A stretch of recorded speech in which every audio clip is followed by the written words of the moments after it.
Hello दोस्तों। तो कैसे हैं आप सब। मैं उम्मीद करता हूँ कि आप लोग जहाँ भी होंगे खुश होंगे, मस्त होंगे और अपने काम में व्यस्त होंगे। तो दोस्तों, आज हम जानेंगे कि आखिर ये हवाएं जो चलती हैं वो आखिर चलती कहाँ से हैं, वो स्टार्ट कहाँ से होती हैं और कैसे हवाएं बनती हैं।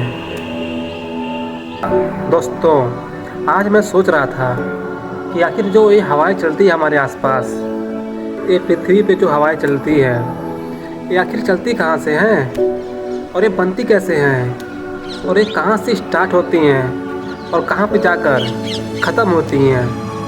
तो दोस्तों, आपको भी ये जानकर बहुत अच्छा लगेगा कि आखिर ये हवाएं चलती कहाँ से हैं। दोस्तों, आप भी सोचो कि हम डेली जब हवा चलती है तो कहते हैं अरे वाह, आज कितनी अच्छी हवा चल रही है, लेकिन हम ये नहीं सोच पाते कि आखिर ये हवाएं आखिर चलती कहाँ से हैं और ये हवाएं कहाँ पे जाके ख़त्म होती हैं। तो दोस्तों, आज हम जानने वाले हैं इसका राज। तो दोस्तों, आज मेरे 365 डेज कम्युनिकेशन चैलेंज का डे 142 है। तो चलिए बिना किसी देरी के शुरू करते हैं। दोस्तों, ये हवा का बहना ये मेन रूप से टेम्परेचर और एयर प्रेशर के कारण होता है। और दोस्तों, जब सूर्य की गर्मी से समुद्र या फिर ज़मीन गर्म होते हैं तो उनके संपर्क में आने वाली हवाएं गर्म होकर हल्की हो जाती हैं, जिससे वो ऊपर उठने लगती हैं। और जब वो गर्म हवाएं ऊपर उठती हैं तो वहाँ पर खाली जगह हो जाता है। तो उस खाली जगह को भरने के लिए वहाँ के आसपास की ठंडी हवाएं इकट्ठा होने लगती हैं। आप तो जानते ही होंगे दोस्तों कि गर्म हवाएं ऊपर क्यों उठती हैं, क्योंकि वो गर्म होने पर हल्की हो जाती हैं। और इसी दबाव के अंतर और हवा के बहाव को हम हवा का बहना कहते हैं। और दोस्तों, क्या आप जानते हैं कि हवाएं एकदम सीधी क्यों नहीं बहती, वो कभी इधर कभी इधर कभी इधर कभी आगे कभी पीछे इस तरह क्यों बहती रहती हैं।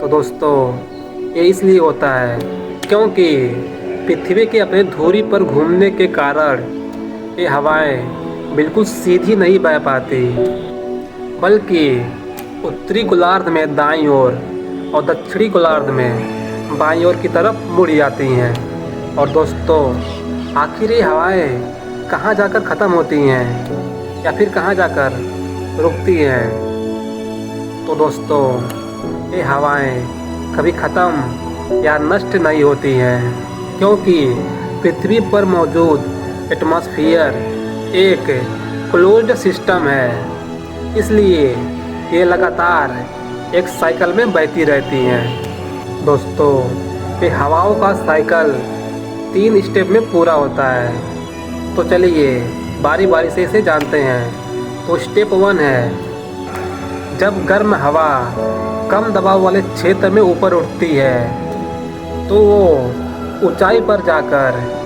ठंडी हो जाती है, और ठंडी होने पर वो भारी हो जाती है और फिर फैलने लगती है। और दूसरा स्टेप है दोबारा नीचे बैठना। जी हाँ दोस्तों, ये ठंडी और भारी हवा पृथ्वी के दूसरे हिस्सों पर दोबारा नीचे की ओर बैठती हैं और नीचे बैठकर ये फिर से सतह पर बहने के लिए तैयार हो जाती हैं। और तीसरा स्टेप है फ्रिक्शन।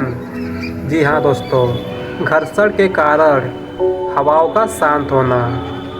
जी हाँ दोस्तों, जब हवाएं चलती हैं तो वो पहाड़ों, इमारतों, जंगलों और समुद्र की लहरों से टकराने के बाद हवा की गति धीमी होने लगती है। और जब 2 क्षेत्रों के बीच का तापमान और वायुदाब बराबर हो जाता है तो हवा का बहना बंद हो जाता है और वह शांत हो जाती है। दोस्तों, अगर इसे हम सरल शब्दों में समझें तो जो हवा आज भारत में चल रही है वही हवा कल ठंडी होकर किसी दूसरे देश में नीचे बैठेगी और फिर वहाँ पे वापस बहने लगेगी। तो दोस्तों, मैं उम्मीद करता हूँ कि आपको समझ में आ गया होगा कि आखिर ये हवा चलती कैसे है और कहाँ से स्टार्ट होती है और कहाँ पे जाके ख़त्म होती है। तो दोस्तों, मिलते हैं डे 143 में। बाय।